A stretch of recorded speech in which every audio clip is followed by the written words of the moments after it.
1 de Pedro, capítulo 1, versículos 6 e 7. Todos os amados irmãos acharam? Encontraram? Então acompanhe a leitura do texto sagrado. E Pedro diz à igreja: nisso exultais, embora no presente, por breve tempo, se necessário, sejais contristados por várias provações, para que, uma vez confirmado o valor da vossa fé, muito mais preciosa do que o ouro perecível, mesmo apurado por fogo, redunde em louvor, glória e honra na revelação de Jesus Cristo. Vamos orar ao Senhor para que o Espírito Santo nos faça compreender essas coisas profundas de Deus. Oremos ao nosso Deus agora.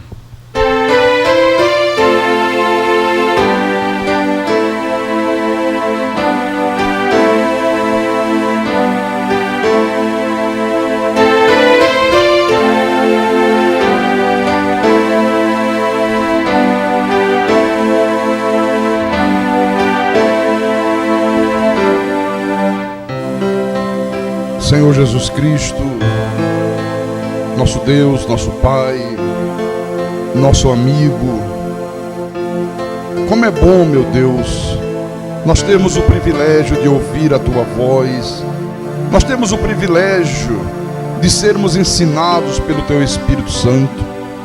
O Senhor disse que o Espírito viria para nos guiar a toda a verdade.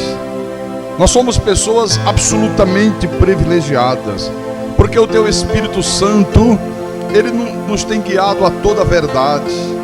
Aqui não há doutrinas de homens, aqui não há heresias destruidoras, aqui nós não ouvimos ensinos de demônios, aqui nesta igreja não há tradições mentirosas, porque aqui o Teu Espírito Santo é que detém o controle de tudo.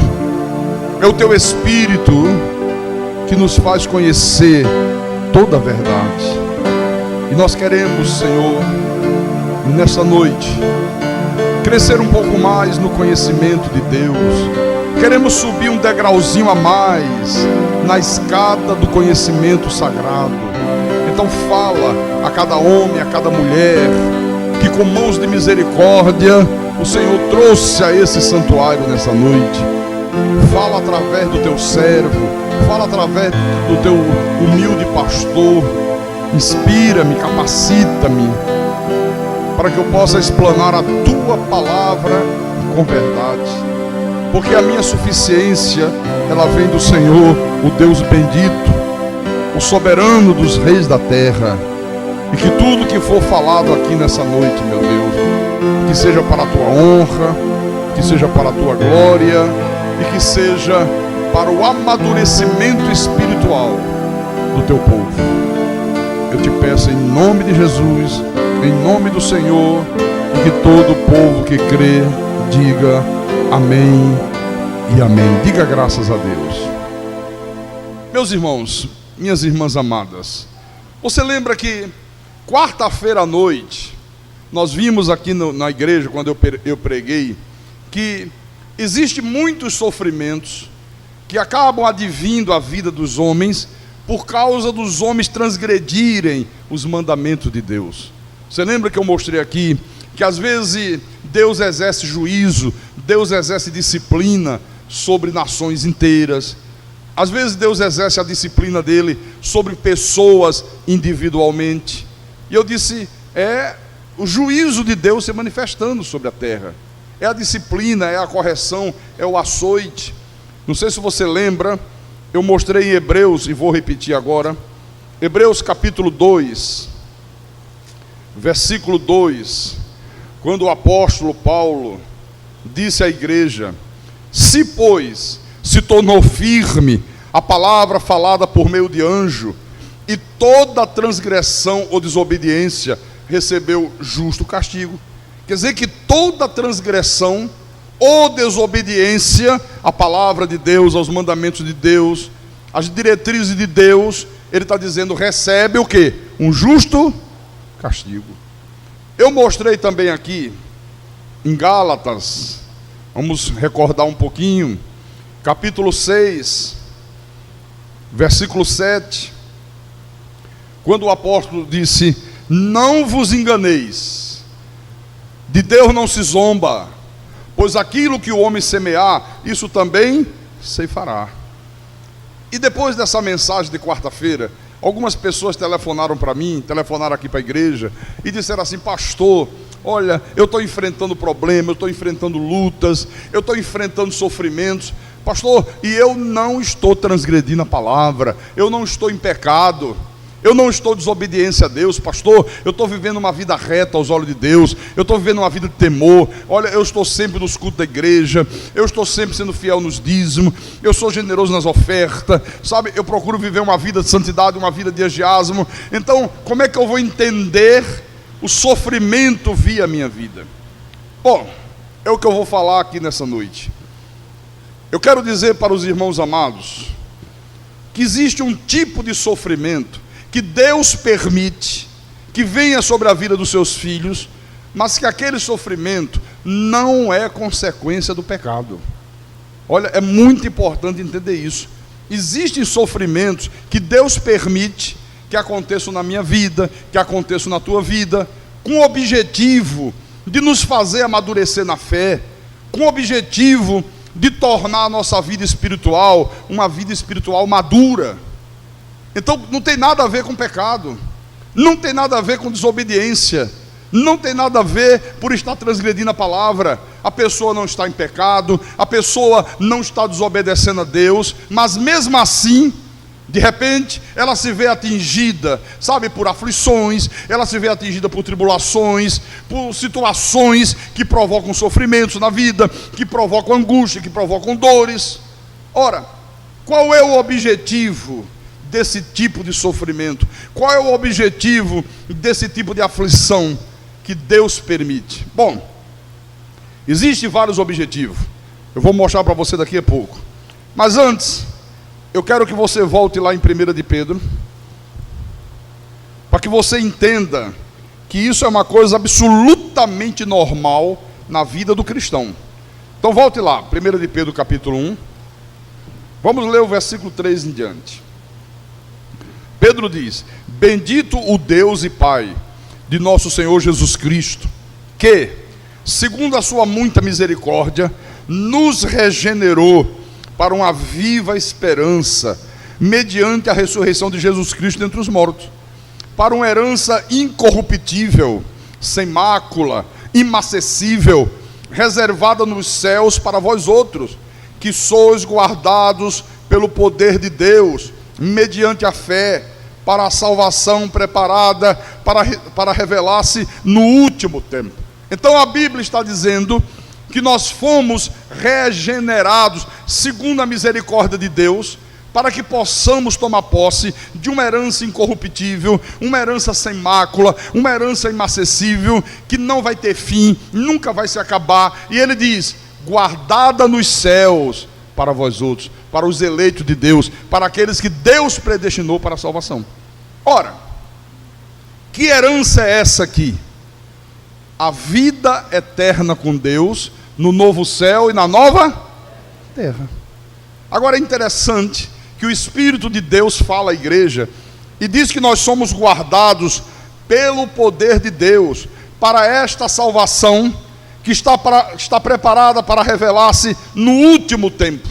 Então a verdade da Bíblia, meus irmãos, é que independente daquilo que nós viermos a passar nesse mundo, olha, Deus nos guarda para a salvação, independente do que você passar, independente do que você sofrer, independente de qualquer circunstância, Deus vai te guardar para a salvação. Por isso que nós temos a coragem de proclamar bem alto ao mundo, salvo uma vez, salvo para sempre.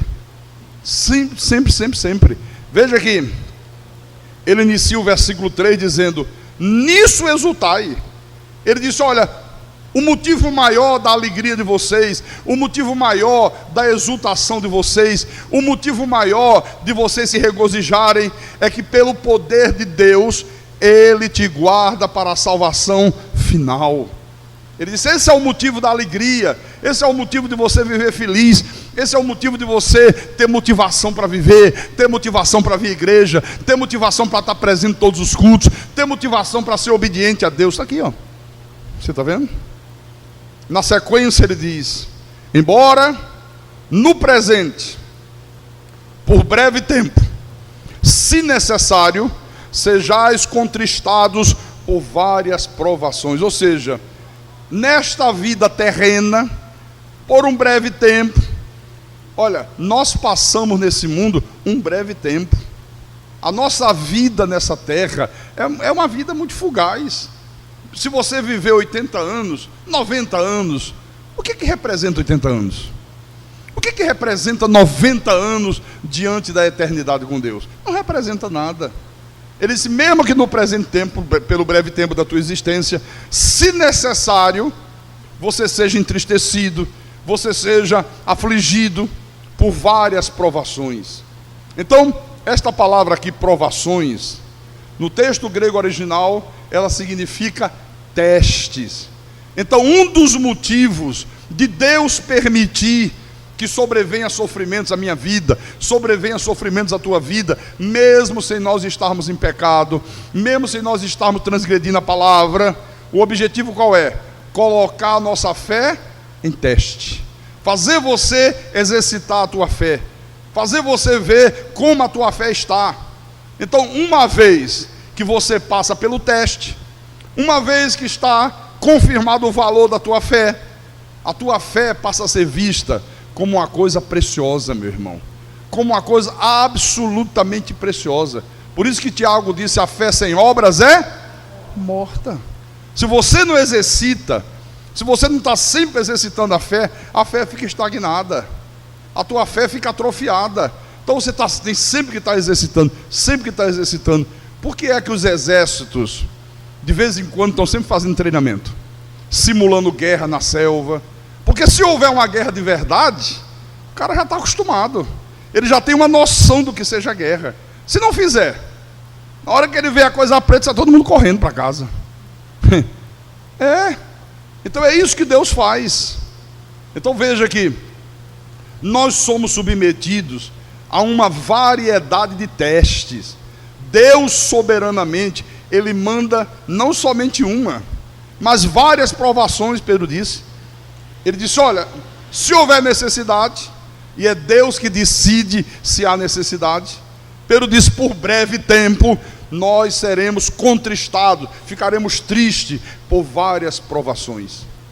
Pastor, o que significa essa expressão por breve tempo?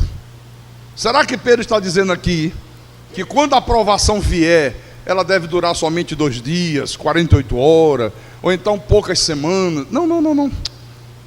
Pedro está dizendo aqui que os sofrimentos têm uma duração limitada, que eles não são eternos, que eles não vão durar para sempre. Ele está fazendo um contraste entre as provações que todos nós passamos nessa vida, durante o breve tempo que nós vivemos aqui nesse corpo de carne, com a alegria que todos nós vamos desfrutar quando estivermos com Deus por toda a eternidade no novo céu e na nova terra. Está fazendo um contraste. Ele disse, olha, é muito pouco tempo de provação, é uma coisa muito exígua, se comparar com toda a eternidade que vocês terão para se alegrar com Deus.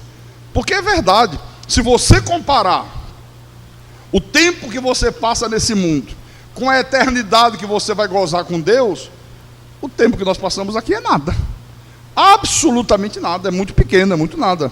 Esse é o primeiro motivo. Bom, o segundo motivo pelo qual Deus permite que sobrevenha aflições à minha vida, à tua vida, problemas, sabe? Às vezes decepções, sabe? É nos aperfeiçoar. Isso é tremendo. Deus quer aperfeiçoar o caráter cristão na nossa vida. Você vai entender isso aqui. Abra, por favor, em Romanos capítulo 5. Romanos capítulo 5.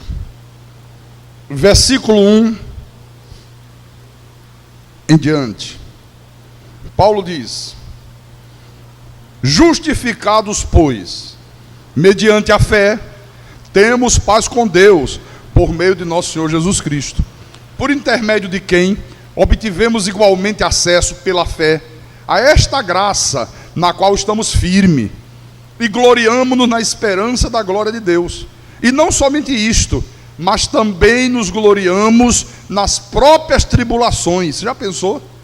O cristão tem que se gloriar nas próprias tribulações que ele enfrenta, que ele passa na vida, sabendo que a tribulação produz perseverança, e a perseverança, experiência, e a experiência, esperança. Ora, a esperança não confunde, porque o amor de Deus é derramado em nosso coração pelo Espírito Santo que nos foi outorgado. Você vê, as nossas aflições, os nossos sofrimentos produzem o quê? Perseverança, paciência. E ele diz, e esta paciência produz maturidade, produz um caráter que foi provado, que foi experimentado, que passou num teste. Porque uma pessoa, meu irmão, acostumada a passar por várias provações, ela tem um espírito firme, ela se torna uma pessoa forte, ela se torna uma pessoa inabalável, ela se torna uma pessoa paciente na adversidade. Pode vir a adversidade que for, ela é paciente. Ela sabe que Deus está no controle, ela sabe que ela vai superar aquela dificuldade. Nada faz a pessoa desanimar. Uma pessoa madura na fé, uma pessoa que tem experiência com Deus. Então, às vezes, é absolutamente necessário que Deus permita que venham sofrimentos, que venham aflições, que venham situações que roubam um pouco da nossa paz, que nos causa transtorno, para que a gente aprenda a nos comportar de uma maneira correta, de uma maneira certa, diante das dificuldades da vida. Olha, a maioria do povo de Deus não sabe se comportar corretamente quando vem dificuldades. A maioria do povo de Deus, quando vem uma dificuldade, quando vem uma aflição, naufraga na fé, afunda. Esse é que é o grande problema. Agora observe que tudo acontece numa reação em cadeia. Interessante isso, né? A tribulação produz perseverança. Diga perseverança. E a perseverança, experiência, ou seja, um caráter provado. Olha, o verdadeiro significado dessa expressão experiência é o seguinte: é de uma pessoa que foi colocada num teste, e ela fez o teste e saiu aprovada. Passou pelo teste. O apóstolo Paulo, ele foi uma pessoa que serve de exemplo para a gente, porque ele tinha um caráter provado. Deixa eu mostrar para você aqui, em Atos capítulo 14. Atos 14, versículo 21 e 22. Olha o que ele diz: e tendo anunciado o evangelho naquela cidade, e feito muitos discípulos, voltaram para Listra, e Icônio e Antioquia, fortalecendo a alma dos discípulos, exortando-os a permanecer firmes na fé, e mostrando que, através de muitas tribulações, nos importa entrar no reino de Deus. Então ele estava dando o próprio exemplo. Paulo estava dizendo para esses irmãos aqui: olha, eu tenho experiência, eu já passei por muitos sofrimentos, Deus me deu vitória sobre todos os sofrimentos da minha vida, eu estou hoje aqui com vocês, eu estou aqui firme e forte, eu estou aqui de cabeça erguida. É isso que ele está dizendo. Então a tribulação produz perseverança, a perseverança produz experiência, e a experiência produz esperança. Irmãos, isto aqui é um privilégio que só os eleitos de Deus desfrutam. Isso é um privilégio que nós desfrutamos. Nós sabemos que quando chegar lá na frente tudo vai ser diferente. Nós sabemos que tudo que acontece enquanto nós estamos nessa vida, enquanto nós estamos nesse corpo de carne, é absolutamente passageiro.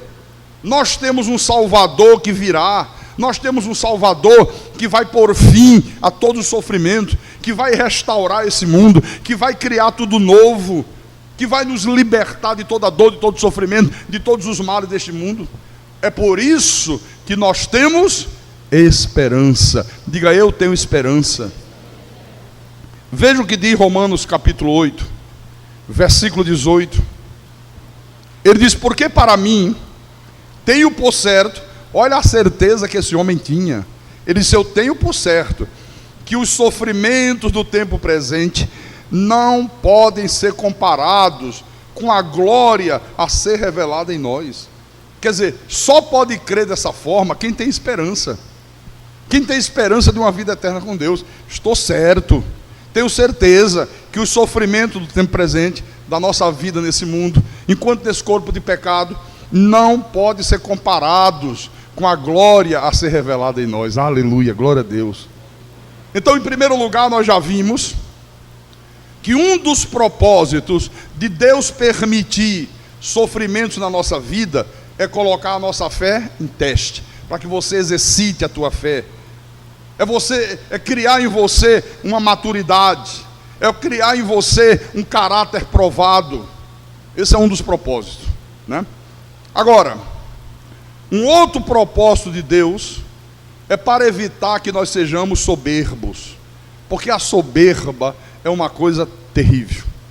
Olha, eu sou humilde para reconhecer, antes da revelação da graça de Deus, eu era muito soberbo, eu era muito prepotente, eu me julgava o rei da cocada preta. Eu achava que eu conhecia tudo, eu achava que eu era o cara que tinha mal fé, eu não aceitava conselho de ninguém. Se minha mulher falasse comigo para eu ler a Bíblia, olha, eu dava 2 socos na mesa, batia a porta, ela ia chorar dentro do quarto. Eu, não se meta, que eu sei o que eu estou fazendo. Não se meta, porque o Espírito Santo está me dirigindo. Eu era muito intransigente, sabe? Eu não era um homem longânimo, eu não suportava, né, ofensas. Eu queria resolver tudo na força bruta. Se uma pessoa errava, olha, eu era impiedoso, viu? Eu era impiedoso. Mas eu vou dizer para você, depois da revelação da graça de Deus, Deus permitiu, desde o início, que eu passasse por tantos problemas, que eu suportasse tantos sofrimentos na nossa vida, na minha vida, que lá na frente é que eu fui entender que Deus permitiu tudo aquilo para quebrar a minha soberba, para me fazer um homem humilde, para me fazer um homem manso, para me fazer um homem compreensivo, para me fazer um bom marido, para me fazer um excelente pai, para me fazer um excelente filho, para me preparar para ser um verdadeiro pastor. Então, uma pessoa soberba é uma coisa muito ruim. Você vê que às vezes nas igrejas acontece assim: a pessoa está sentada no banco da igreja, está assistindo, aí amanhã ela é posta para desenvolver alguma coisa na igreja, ser um ministro, amanhã ela é ordenada a um diácono, uma diaconisa, e de repente, quando ela chega a diácono, já começa a mudar a postura, já começa a olhar os outros de cima para baixo, já começa a se sentir melhor do que os demais, só porque está desenvolvendo uma função na igreja. E às vezes, se chegar a ser um pastor, às vezes é uma tragédia. A pessoa muda da água para o vinho, sabe? Fica soberba, fica arrogante, sabe? Não aceita que ninguém lhe contrarie, começa a tratar as pessoas mal, começa a gritar com um, começa a gritar com o outro. Bom, então esse é um dos outros motivos que Deus faz, né? Então vamos ver Paulo falando disso. 2 aos Coríntios, capítulo 12, versículo 7. Ele diz assim: e para que não me soberbecesse com a grandeza das revelações, foi-me posto um espinho na carne, mensageiro de Satanás, para me esbofetear, a fim de que eu não me exalte.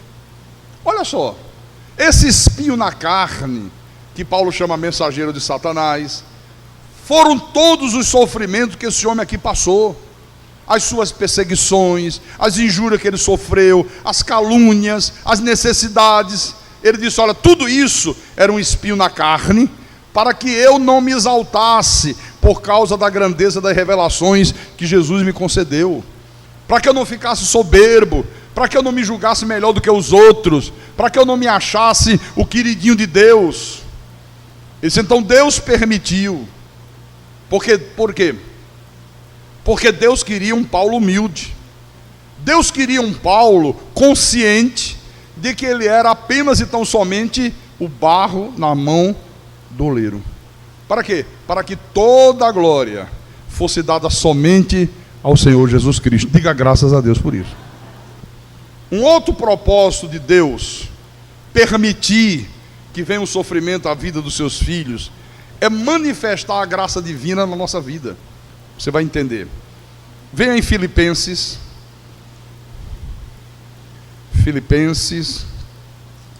capítulo 1,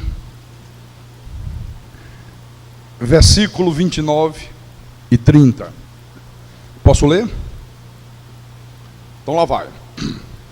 Porque vos foi concedida a graça de padecer por Cristo, e não somente de credes nele, pois tendes o mesmo combate que viste em mim, e ainda agora ouvis que é o meu. Você sabe qual é o problema?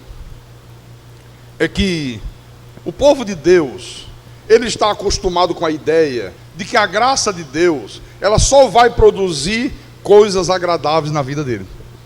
Esse é que é o grande drama. Por exemplo, olha, a graça de Deus fez com que eu cresça em Jesus, fez com que eu cresça na predestinação, na preexistência com Deus. Olha, a graça de Deus iluminou os meus olhos, para que eu cresça que Deus é soberano, para que eu cresça que o meu nome está escrito no livro da vida e jamais será apagado, para que eu cresça que o Senhor me regenerou, que Ele me imputou a eterna salvação. Ok, isso é maravilhoso que a graça de Deus faz, mas a palavra está dizendo aqui que há sofrimentos que vêm à nossa vida, que também é produto desta graça, não consequência dos nossos pecados. Está aqui, ó. Está aqui escrito: vos foi concedida a graça de padecer por Cristo, e não somente de crer nele. Quer dizer que também é uma graça padecer por Jesus. Veja que ele diz que nos foi concedida a graça, o privilégio, né, de nós sofrermos por Cristo. Olha, volte em Mateus. Vamos lá em Mateus. Capítulo 5, versículo 11 e 12. Ok? Sermão do Monte, as bem-aventuranças. Fizemos um estudo maravilhoso aqui na igreja, lembra? Então diz assim, são palavras do Senhor Jesus: bem-aventurados sois quando tiveres carro novo, casa com piscina, quando conseguir montar uma empresa, um negócio, quando você tiver muito dinheiro. É isso que ele... Não. Pode até acontecer. Deus pode tornar você um empresário, um comerciante. Deus pode dar condições a você financeiras acima da média. Esse é um problema de Deus. Deus faz isso soberanamente com o que Ele quer. E Ele tem lá os seus propósitos. Mas Ele está dizendo, bem-aventurados. O que significa bem-aventurados? Felizes sois quando por minha causa vos injuriarem e vos perseguirem e mentindo disserem todo mal contra vós. Regozijai, porque se alegre, se exultem, né? Porque é grande o vosso galardão nos céus, pois assim perseguiram os profetas que viveram antes de vós. Deixa eu mostrar para você o que aconteceu com Jesus mesmo nesse aspecto aqui. Vamos adiantar um pouquinho no livro de Marcos. Marcos capítulo 15, versículo 16 em diante. Olha o que diz aqui. Então os soldados o levaram para dentro do palácio, que é o pretório, e reuniram todo o destacamento. Vestiram-no de púrpura e, tecendo uma coroa de espinho, a puseram na cabeça. E o saudavam dizendo: salve, rei dos judeus. Davam-lhe na cabeça com um caniço, cuspiam nele e, pondo-se de joelhos, o adoravam, zombando, né?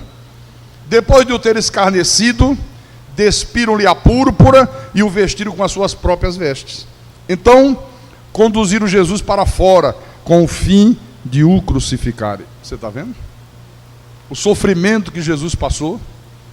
Agora, irmãos, tem sofrimentos que vêm pela mentira, pelas calúnias. Olha, é muito ruim a pessoa ser vítima de uma mentira. É muito ruim a pessoa ser vítima de uma calúnia. Alguém caluniar você. Você lembra do sofrimento de José? A mulher de Potifar queria ter um caso com ele, um caso amoroso. Ele não aceitou. Ele disse: não posso fazer isso. Eu sou temente a Deus. Eu não vou fazer isso com teu marido. O teu marido confiou tudo que é dele a mim. Disse que só não confiou você. Então não posso agir dessa forma. E ele era solteiro, hein? Tinha tudo para, né? Estava lá, escravo no Egito. De repente podia dizer: sabe de uma coisa? Deixa eu me envolver com essa mulher que eu vou ter vida boa aqui. Ela é a mulher do homem. Ela vai começar a me dar muita coisa, muitos presentes, muita mordomia. Ele não aceitou. A mulher persistiu. Mulher, quando quer uma coisa, meu irmão, não é fácil não, viu? Sai de perto, viu? Quando você vê uma mulher dando em cima, corra. Mas corra não igual o Rubinho Barrichello, senão ela te pega. Corra igual o Felipe Massa, desembestado por aí afora, porque não é fácil. Então ela foi e um dia tentou agarrar José à força. E ele lutou para não... A mulher quis pegar o homem à força, hein? Que coisa, hein? Mas ele conseguiu se desvencilhar dela, mas ela ficou com a blusa dele na mão. E ele saiu sem blusa e foi embora. Ela, com raiva, porque foi rejeitada, né? Começou a gritar, chamou os guardas, chamou os outros empregados e disse: olha, esse hebreu que meu marido trouxe tentou me pegar à força. Tentou me agarrar aqui na ausência do meu marido. Olha que calúnia, hein? Como é que vai provar que não foi? Só tinha José e ela. José era um simples escravo. Você acha que o marido ia acreditar em quem? Em José ou nela? Nela. E ele acreditou nela. E aí José sai de uma situação de privilégio e vai para dentro de uma prisão. Fica 2 anos dentro de uma prisão, meu irmão. Terrível, né? Por causa de uma calúnia, viu?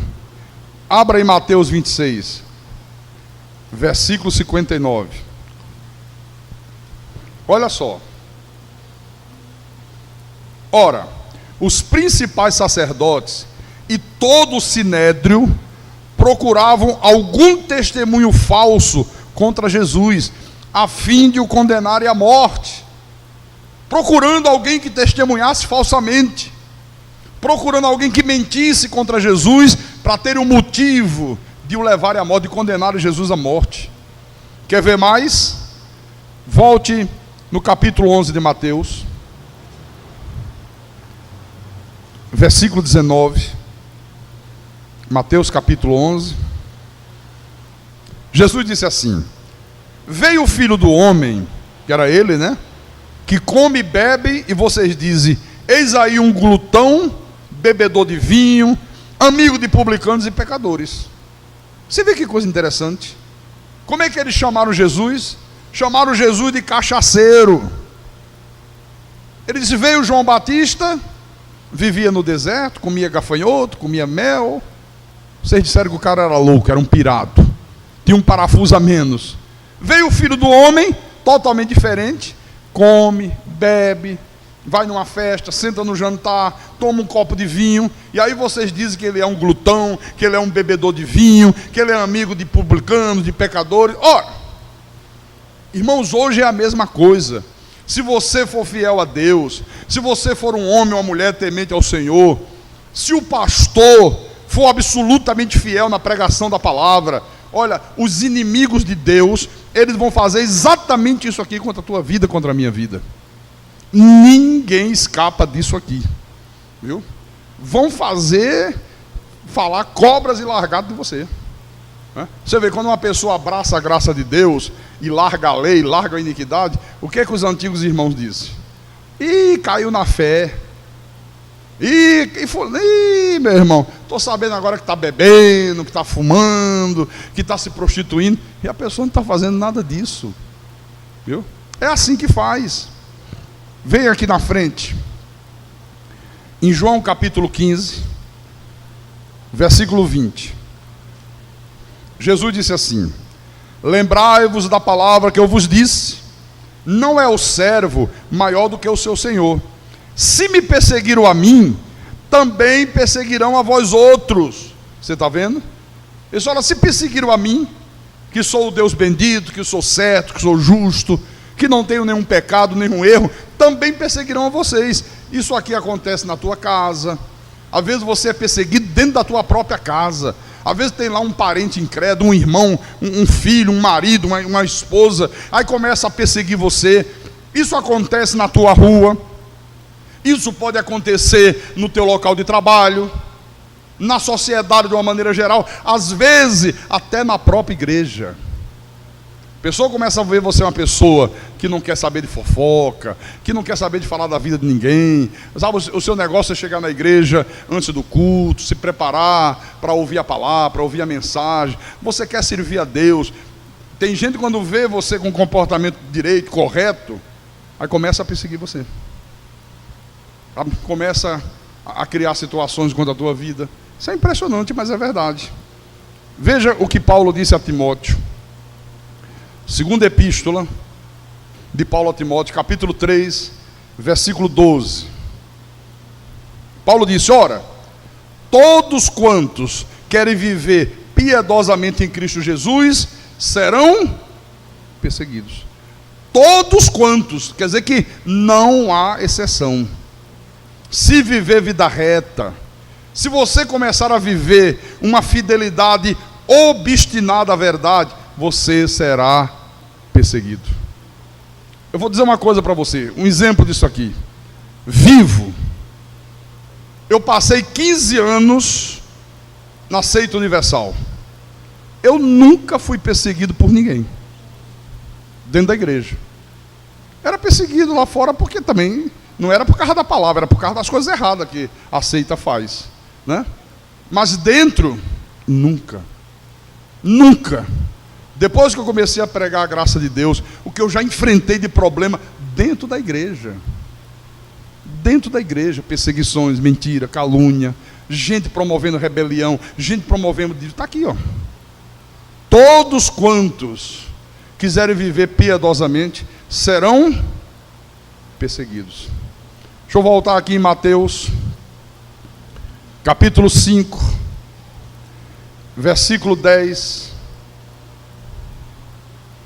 Jesus disse assim: bem-aventurados os perseguidos por causa da justiça, porque deles é o reino dos céus. Olha, feliz, né? Aqueles que são perseguidos por causa da palavra, por causa do zelo que tem pela obra de Deus, por causa de viver uma vida reta. Eu lembro que uma vez, foi lá em Recife, aí veio uma pessoa falar comigo: pastor, olha, eu fazia parte de um outro ministério, eu era pastor auxiliar, e houve uma reunião, ia haver uma reunião geral de pastores, né? Um concílio que eles estavam fazendo lá. E ele disse, aí alguém disse assim: não vai chamar o pastor Carlos da Cristo é Vida? Me conhecia, eu fazia programa de rádio lá naquela época, então não se comentava outra coisa, a não ser com a Cristo é Vida. E eles, pastor, disseram: não. Ele não reza na nossa cartilha. Quer dizer que tem uma cartilha para rezar, é? Graças a Deus que não rezo. E não rezo mesmo, não. Não. Ele não reza na nossa cartilha. Então, por isso que eles perseguem. Por isso que eles não dão trégua, viu? Estão perseguidos por causa da palavra. Um exemplo disto aqui é o apóstolo Paulo. 2 Timóteo, vamos voltar lá, capítulo 3, versículo 10 em diante. Paulo diz para Timóteo: tu, porém, tens seguido de perto o meu ensino, procedimento, propósito. Tu tens visto de perto a minha fé, a minha longanimidade, o meu amor, a minha perseverança, as minhas perseguições e os meus sofrimentos, quais me aconteceram em Antioquia, em Icônio e Listra. Que variadas perseguições tenho suportado.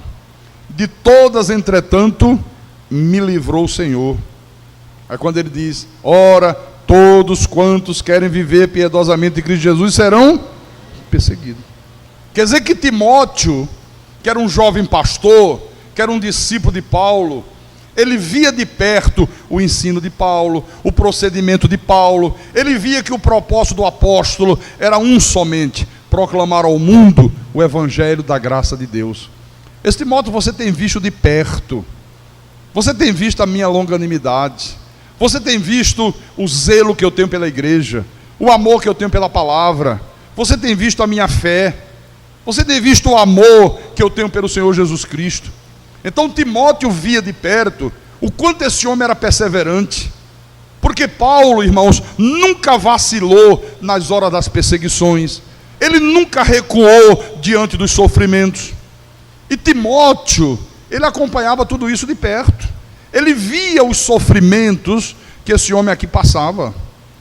Ele diz: que variadas perseguições tenho suportado. Mas você vê que logo em seguida ele ensina a Timóteo: de todas, entretanto, me livrou o Senhor. Isso agora você está vendo, Timóteo? De todas Deus me livrou. Deus sempre dá o escape. Então você vê que Deus permite determinados sofrimentos na nossa vida para testar a nossa fé, para criar uma maturidade espiritual na tua vida, para evitar que você seja uma pessoa soberba, para manifestar a graça divina em teu favor. Agora, de todos esses sofrimentos, Deus te livra no final. No final Deus vai dar livramento de todos. Amém, irmãos? Vem em 1 de Pedro. 1 de Pedro capítulo 4, versículo 12.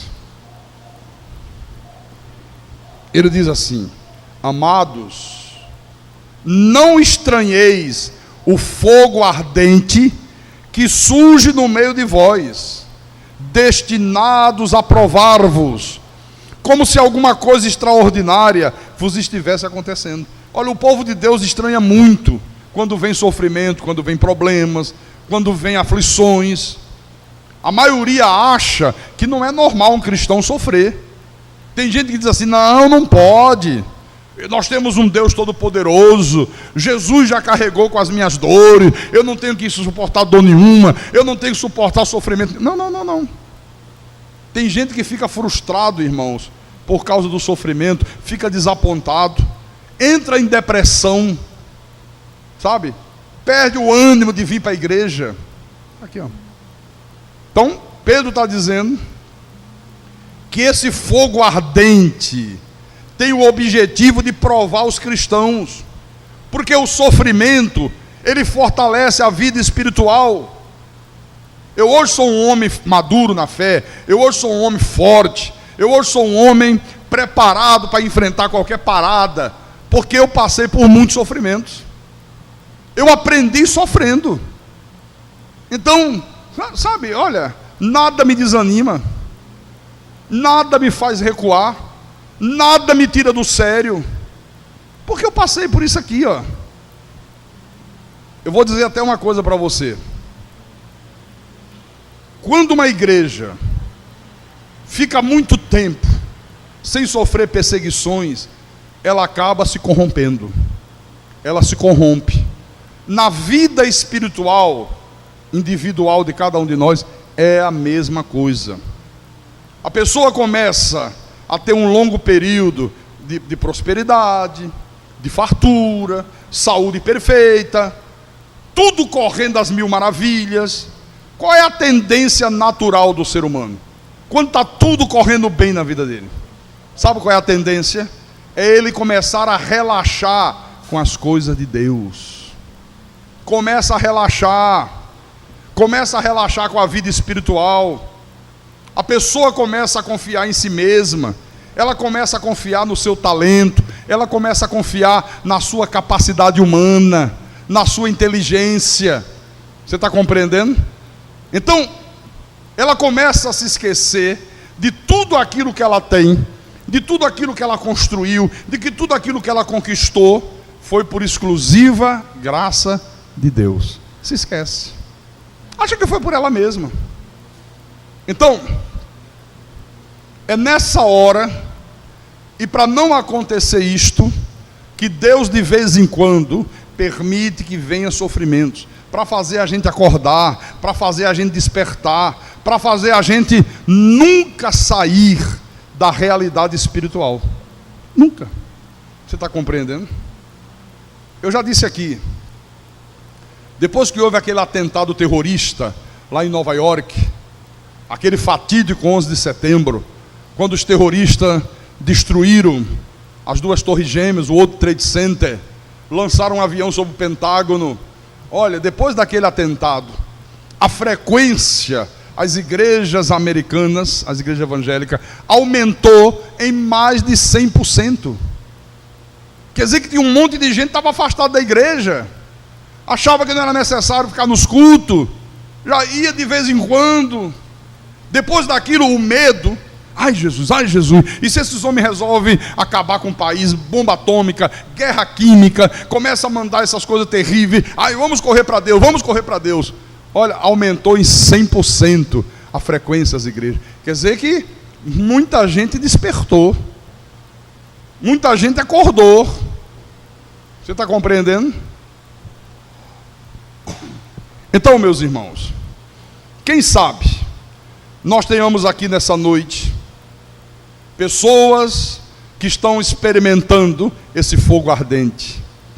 De repente, as coisas começam a dar errado, de repente, vem dívidas, de repente surge um fracasso qualquer, de repente alguma coisa que gera uma angústia na alma, e tudo isto Deus está permitindo para o teu próprio bem, para fazer você uma pessoa madura, para fazer você uma pessoa mais temente a Deus, mais dependente de Deus, para fazer você uma pessoa preparada para enfrentar qualquer luta que venha nessa vida.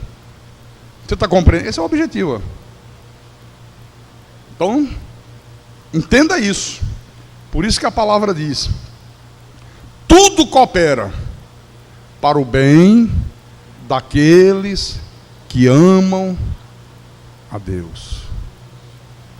Quando vê a revelação da graça, puxa vida, eu vinha de um sistema religioso onde eu vivia uma vida de rei. Eu morava nas melhores mansões. Eu morei em São Paulo, na mansão do ex-governador de São Paulo, José Maria Marins. Sabe? Eu tinha os melhores automóveis. Dinheiro não era problema. Era só assinar o cheque, só passar o cartão de crédito. Viajava, eu só viajava em primeira classe. Que absurdo, hein?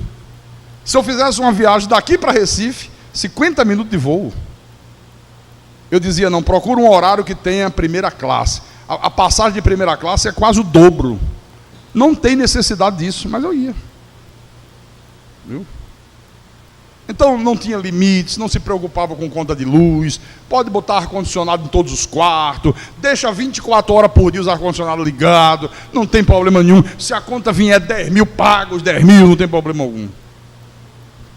Eu estava acostumado a dizer assim, eu vou implantar uma igreja em tal lugar. Não tem ainda. Por exemplo, Natal, na época, aí fui para Natal.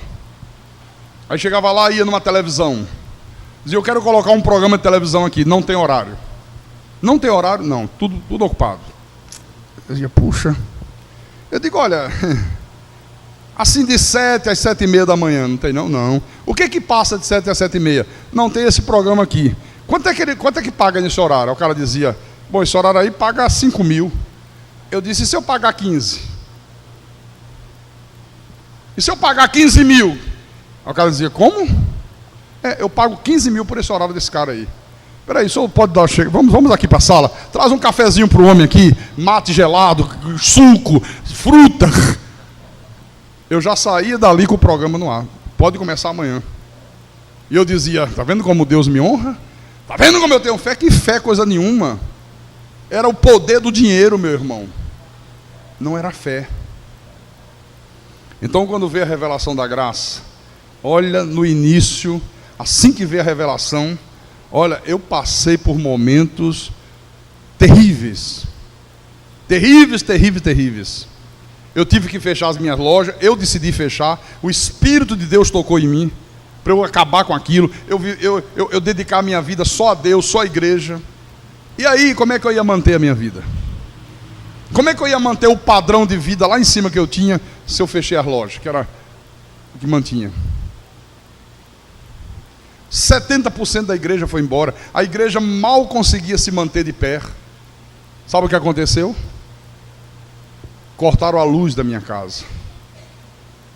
A luz eram contas altíssimas. Aí foi juntando 1, 2, 3, né? Chegou um dia e disseram, corta. E cadê dinheiro para pagar que eu não tinha? Aí tive que sair, alugar uma casinha pequenininha, de madeira, numa praia, aquelas casas pré-moldadas de madeira, né? E fui com minha família lá para dentro.